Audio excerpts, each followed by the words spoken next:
Qual conselho eu daria para o William de 20 anos de idade, e de 18, e de 15, e talvez de 25? Rapaz, esse eu acho que é um dos temas mais brutais que eu vou gravar até hoje para você. Porque se eu pudesse voltar atrás e fazer as coisas de forma diferente, a gente não tem essa pira às vezes, né? Ai, se eu pudesse voltar atrás, mas a gente sabe que não vai dar para voltar, porra, né? E é isso aí. E, mas o que eu faria lá atrás se eu pudesse ter feito algo de diferente? E quando a gente faz esse tipo de análise da nossa própria história, na verdade você pode ir para dois tipos de conclusão. A de número 1, você pode encontrar uma série de arrependimentos, se frustrar e então se deteriorar com aqueles pensamentos negativos e repetitivos. Ah, deveria, e nunca se esqueça, o EC, né, o EC, é uma arma demoníaca da confusão, é o que te deixa instável e te deixa em estado de inação, ou seja, você não consegue reagir ao problema quando você fica lá nos seus pensamentos, no e se, deveria. É um poço angustiante e escuro que mora dentro da nossa alma e infelizmente nós temos essa tendência, às vezes, de nos fazermos mal dessa forma. Ou a segunda ocasião. A segunda é, aconteceu o que teve que acontecer. E simplesmente agora, podendo olhar a minha história de fora, como eu pego na leitura de um livro, que eu possa ler e analisar, eu posso então reparar. Reparar não o que já se foi, mas reparar daqui para frente aquilo que eu devo fazer, aquilo que eu devo ser a partir de agora e então transformar completamente a forma como eu ajo e reajo a cada situação, seja na minha vida pessoal, profissional, relacionamento, intelectual, espiritual. Então, esse vídeo que eu vou trazer aqui para ti e conversar com você, confesso que eu tô com um pouquinho de sono hoje, é mais de meia-noite. Gravei um podcast agora há pouco lá com o Marcos Marques, depois ele estava conversando conosco sobre a empresa, enfim. Foi uma noite mais cansativa, mas muito positiva, obviamente.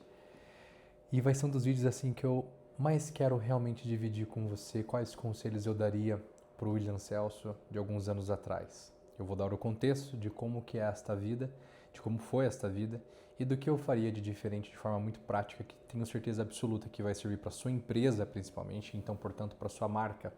Nunca se esqueça, uma marca bem posicionada, ela advém de um dono que tem um eixo estabilizado. Como assim, Will? Me explica. Veja, a roda de um carro está ligada num eixo. Quando o eixo está tudo certinho, a roda roda bem. Quando aquele eixo quebra, a roda simplesmente para de rodar e é isso. Então, quando o dono sabe a própria finalidade, a sua vocação, o seu eixo, a sua força de personalidade, a sua força no mundo, a sua finalidade no mundo, quando ele tem a resposta clara, qual problema eu serei obsessivo em resolver no mundo, e ele então consegue responder a isso de forma objetiva, ele automaticamente se torna mais forte. Então, se você ouvir esses conselhos com atenção, e talvez hoje a sua marca não esteja tão forte, o posicionamento dela não esteja tão eficiente e, portanto, a comunicação, eu acho que essa conversa ela vai se dar aqui literalmente como se fosse uma divisão de vida, de oceano, uma divisão de limiar para o que você vai compreender e entender. Bom, como você sabe, eu sou o William Celso. Para quem está aqui pela primeira vez, seja muito bem-vindo. Eu sou psicoterapeuta, estudo psicologia, filosofia, teologia e marketing já há quase uma década. Eu sou fundador e CEO da Autêntica, uma empresa que tem a finalidade de resolver o seguinte problema no mundo: construir marcas bem posicionadas que querem deixar um legado, porque nós acreditamos que nós podemos, através dessas marcas, resgatar os bons valores no Brasil. A cada empresa boa, a cada profissional bom, a cada gente boa que a gente faz com que a mensagem dessa pessoa chegue a mais pessoas, eu sei que daqui 5 anos, 10 anos, 20 anos, estaremos colhendo um Brasil melhor, porque hoje nós começamos a nos preocupar e fazer de fato algo real para construir empresas melhores. Eu já estou nesse mercado já faz muitos anos, já ajudei mais de 2.700 empresas e, além disso, também já criei mais de 370 marcas individualmente. Então, a gente já tem um repertório. E por que eu tô te dando essa introdução? Porque se você não entende quem eu sou, você talvez não saiba que eu sou uma pessoa boa o suficiente para te dar conselhos. Ano passado a minha empresa faturou 20 milhões de reais, no anterior 14,7, depois 5, enfim, a empresa vem crescendo ano após ano, graças a muito trabalho, a muitos erros, mas obviamente é muita persistência naquilo que eu vou compartilhar com você que pode ajudar muito no teu processo de clareza interior. Vamos lá. Então, só para que fique claro, né? Esses vídeos são nesse formato mesmo, sem edição, de boa, em casa, fim de dia ou começo de dia, enfim. Não tem roteiro, não tem edição, não tem nada além de uma conversa como se você fosse um amigo meu aqui do outro lado. E de verdade, eu vou sentir a cada conselho que eu vou te dar agora como se você estivesse aí do outro lado. Porque do fundo do meu coração eu espero que isso possa ajudar você, porque lá atrás não teve ninguém para falar isso para mim. Bom, o primeiro conselho que eu quero trazer é o seguinte.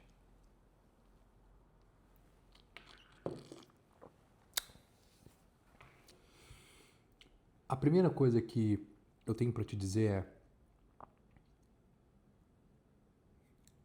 esse é um ponto importante, então estou calculando bem como eu vou te dizer, né?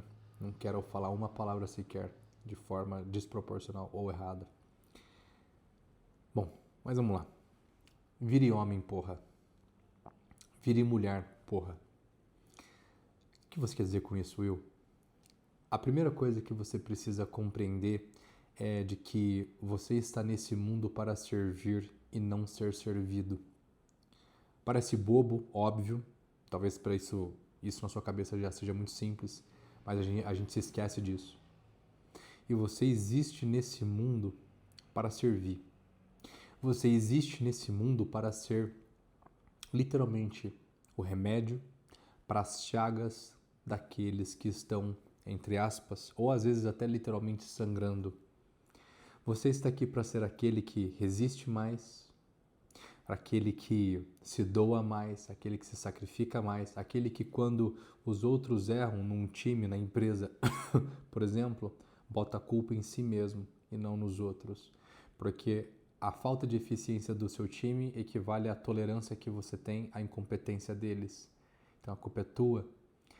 E entendendo isso, você passa a entender que você de fato controla alguma parte do resultado, não todo o resultado, porque existe uma parte sim que está na mão de Deus e da sorte, mas você controla algum resultado, você controla aquilo que você come, você controla aquilo que você reclama, você controla aquilo que você fala mal dos outros, você controla aquilo que você deixa para depois, você controla o estudo que você adia, você controla a dieta ou o treino que você não começa, você controla o feedback que você não dá, você controla a demissão que você poderia fazer, você controla a caixinha de stories que você poderia responder ou não, ou o vídeo para o YouTube que você poderia gravar ou não. Isso você controla. Você controla brigar ou não com a sua esposa, você controla botar a culpa um no outro ou não, você controla.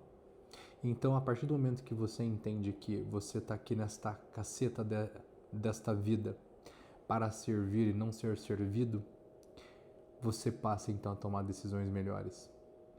Você passa a pensar diferente. Eu, na minha juventude, eu passei muitos anos da minha vida acreditando que eu deveria ser servido, que eu deveria ser cuidado, que as pessoas deveriam aceitar a forma como eu era, que elas deveriam me dar mais atenção do que eu de fato merecia, que eu deveria ser alguma coisa, uma espécie de coisa importante para cada uma delas, quando na verdade eu não valo nada. E quando eu digo isso, não é para você se assustar, mas como assim você não vale nada? É você se colocar neste espírito o tempo inteiro. Porque eu não tenho valor nenhum diante, por exemplo, do sacrifício do Cristo na cruz. No meu caso, que sou católico, esse símbolo, esse exemplo funciona. Talvez você não seja. Então, talvez o seu sacrifício não seja nada igual, talvez, ao sacrifício da sua mãe quando cuidou de você na infância, caso você tenha ela como símbolo de uma pessoa que sempre fez mais. Use o símbolo que você quiser, a referência que você quiser. Mas o que você precisa compreender é que você está neste mundo para servir e não ser servido. Para que você seja aquele que abrilhanta a vida dos outros, para que você seja aquele, como eu já disse, que é a cura para as chagas de alguém, e não aquele que busca o tempo inteiro ser ajudado, compreendido. No meio do caos, seja aquele que mantém a estabilidade para cuidar dos outros. E Will, você é assim hoje? Porra, claro que não. Eu erro todo dia, fracasso todos os dias. Eu falho nisso quase que diariamente. Óbvio, muito pouco, cada vez menos, mas ainda falho. Às vezes eu ainda quero ser um cuidadinho ou ainda quero que alguém venha me resgatar, quando na verdade eu deveria ser o símbolo de resgate para as outras pessoas. Esse então é o meu primeiro conselho para você. O meu segundo conselho, talvez ele é um dos mais importantes, por mais que seja o segundo conselho. O segundo conselho é: aprenda a admirar pessoas grandes.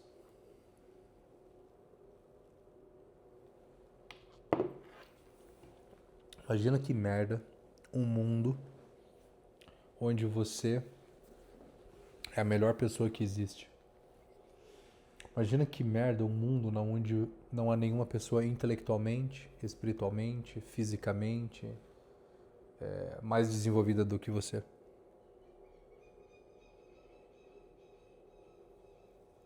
Seria muito triste.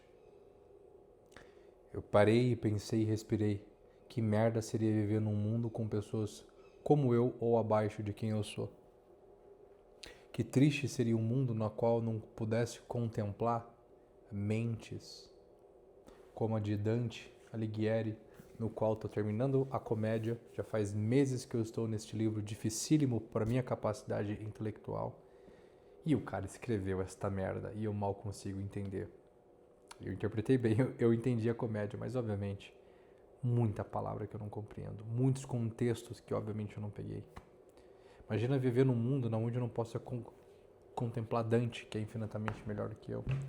Imagina viver num mundo onde eu não pudesse contemplar o Lagrange, que escreveu As Três Idades da Vida Interior, um livro abrilhantado sobre as virtudes e vida espiritual. Imagina que triste seria não poder admirar a beleza, a bondade e a verdade. Imagina que triste você viver num mundo no qual não haja um bem supremo, um bem perfeito. Seria um caos. Não haveria esperança no seu coração, como não há no coração do invejoso. Eu, William Celso, sempre fui muito invejoso. Eu sofria do vício ou pecado capital de ter inveja das pessoas, de olhar para o que elas têm e sentir-me inconformado por eu não ter também. Sentir-me, de certa forma, injustiçado por eu não ter aquele bem ou aquele conhecimento que o outro tem. Assim eu fui. Isso mudou. Mudou quando eu passei de forma forçada a admirar a vida dos outros, que eram melhores do que eu. E isto foi um exercício muito difícil para mim. E eu confesso, até hoje às vezes volta essa minha queda, esse meu vício, vamos dizer, natural. Afinal, somos filhos de Adão e Eva. Nós tendemos, obviamente, ao mal, mas podemos escolher o bem sempre que a gente quer. Então, sempre que eu senti inveja das pessoas por elas serem melhores e etc., eu comecei a usar um antídoto. Eu comecei a usar o antídoto da admiração, que no começo era falsa, e como eu fazia isso, e como eu faço isso até hoje. Eu chego numa pessoa mais evoluída do que eu, e é difícil, ainda hoje. Às vezes, né? Hoje é muito mais fácil, claro, mas comparado ao que era antes, né? É muito mais fácil. Mas ainda sinto ali uma primeira resistência bem pequenininha. E eu chego e falo assim, cara, parabéns pelo que você está fazendo. Que incrível, que grande isso que você está fazendo. Cara, você pode me ensinar? Você pode me ajudar? Porque você é melhor do que eu nisso que você está fazendo? Porque eu não sei fazer. Bicho, dizer que eu não sei fazer um negócio, pra mim era destraçalhar a minha vaidade, o meu orgulho. Pois bem, esse exercício eu fiz. E este exercício eu cultuo até hoje. Eu cultuo, então, o exercício de admirar pessoas melhores. Por mais que muitas vezes seja difícil. Às vezes pode ser uma pessoa que, sei lá, você se achava melhor do que ela. Às vezes pode ser uma pessoa que você estava muito à frente dela e daqui a pouco ela te passou. Às vezes pode ser até um inimigo. Às vezes pode ser um ente da família. Não sei, pode ser alguém que às vezes por conta de alguma forma você se sinta inferiorizado, injustiçado por não obter os bens intelectuais ou materiais que aquela outra pessoa tem. Mas nunca se esqueça, não existe nada mais belo, não existe nada mais lindo do que a hierarquia. Haverá sempre pessoas melhores do que você. Admire-as, contemple este bem, porque é uma forma da expressão de Deus ou da criação nessas pessoas. Você está vendo nela, quando ela é melhor do que você em alguma coisa, uma virtude muito forte, muito latente naquela pessoa. Você está vendo a vocação dela em ação. Vocação é aquilo que você nasceu para ser. Quando você vê uma pessoa simplesmente fazendo algo de forma incrível, tão natural, parece tão fácil, ali você está vendo parte das habilidades que Deus tocou naquela pessoa para que ela tenha. Admira isso. Aliás, admire isso. Isso é muito importante. Então, meu segundo conselho é: admire pessoas grandes. Admire os melhores. Porque os admirando, você se instala na realidade e coloca o pé no chão para dizer para si mesmo: eu o admiro. Eu não tenho essas capacidades e competências que essa outra pessoa tem. Por eu saber que não tenho, eu gostaria de aprender um pouco. Então eu vou tentar aprender perguntando para a pessoa ou estudando, pedindo ajuda. Mas ao menos você se instala na realidade e pisa no chão para saber que você não é um alecrim dourado. O outro ponto aqui, é o seguinte, bicho, que é o último conselho que eu gostaria de dar para você dos 3 conselhos aqui principais.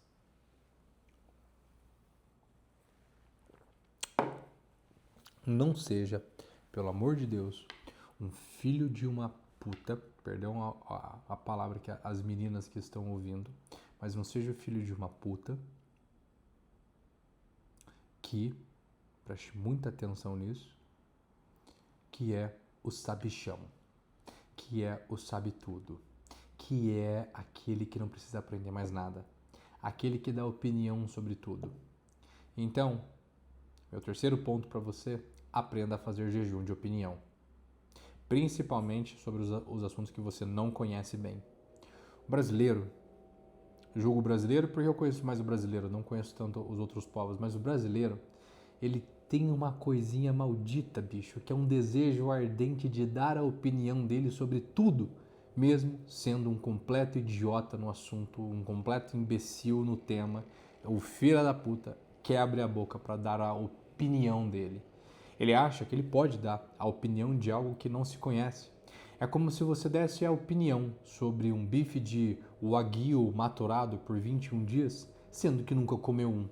É como se você pudesse falar sobre uma religião, ou um livro, ou um autor, sem nunca tê-lo lido. É como, para enfatizar este exemplo, falar que não gosta de pastel de pizza, sendo que nunca comeu um. E não confie em pessoas que não gostam de pastel de pizza, hein? Porra, tá maluco.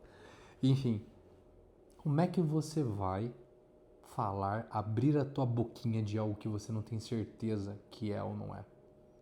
Então, meu terceiro e mais valioso conselho: faça jejum de opinião, porra.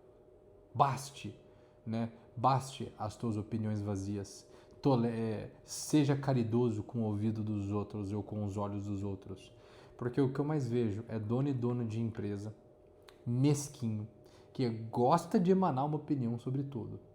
E por conta disso perde mais tempo falando de Pedro, quando na verdade ele tem muito para falar dele mesmo.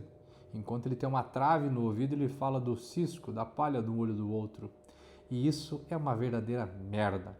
Então, qual é o problema de você dizer não sei, nunca li sobre este assunto, nunca estudei sobre este assunto, não tenho certeza sobre este assunto? Bicho, se você não consegue ter esse voto de humildade, você é uma porra de um soberbo orgulhoso pra caralho. E o seu negócio, a sua marca nunca vai dar certo por conta que a tua personalidade é fraca, é de gente mesquinha e horrorosa, que merece mesmo se fuder, entendeu? Porque tu é chato, tu é mau, tu é malvado, tu é maledicente, entendeu? Tu é um crápula quando você atua dessa forma. Então, faça seu jejum de opinião. Ai, não concordo com tal coisa. Com base em quê? Instale essa pergunta no teu coração. Não concordo com tal coisa. Com base em que, cacetas, você não concorda? O que tu já leu sobre o assunto? O que tu já estudou sobre o assunto? O que tu já aprendeu sobre o assunto? O que você já viveu sobre o assunto? Tá entendendo? Assim, esse é o conselho principal, assim, também. Aliás, é a tríade, né? Um funciona em relação ao outro. Porque é a mesma coisa. Eu já ouvi alguns chegados assim, cara, tu é católico, tal, não sei o que lá, mas eu não concordo com tal coisa. Eu falei assim, cara, você não concorda com base em quê? O que tu já leu? O que tu já estudou mesmo, assim? Ah, eu li lá uns trechos da Bíblia, eu li a Bíblia. Tá, mas o que tu já leu de teologia mesmo, assim? Quais livros? Liste quais livros que você leu contra e quais livros que você leu que são a favor. Porra, então cala a tua boca, bicho burro. Né? Tu és um maledicente, é um crápula querendo argumentar sobre algo que você não conhece. É a mesma coisa, pessoas que querem me dar, por exemplo, sei lá, talvez um exemplo, né? Conselhos de como fazer exercício físico. Porra, eu fui atleta de fisiculturismo por 10 anos. Pra cima de mim, pô, não dá. O mesmo se eu quisesse dar conselhos para um arquiteto. Cara, eu não sou um arquiteto, vamos lá, fica quieto. Tá entendendo? Jejum de opinião. Você exercite isso e você exercitará algumas coisas no seu coração, nas quais eu não preciso descrever, que você nunca terá se sentido tão forte, tão não só com clareza, mas com uma coisa no coração que realmente vai fazer você, de certa forma, até brilhar, a pele mesmo, brilhar, o teu coração brilhar. Porque você aprenderá a se comportar como uma pessoa e não como um animal. Com esses 3 conselhos que eu poderia ter me dado lá atrás, eu estaria pelo menos semi-domesticado muito antes do que eu estive na minha vida atual. Porque a quantidade de merdas que eu já fiz em relacionamentos, perdendo meu tempo com estudos que não me levaram a nada, perdendo o meu tempo no passado com pornografia, perdendo o meu tempo no passado com ações que não me levavam para os lugares aos quais eu gostaria de ir. Eu teria economizado muitos anos de vida, mas obviamente Deus escreve torto, aliás, ele escreve certo pelas linhas tortas, né?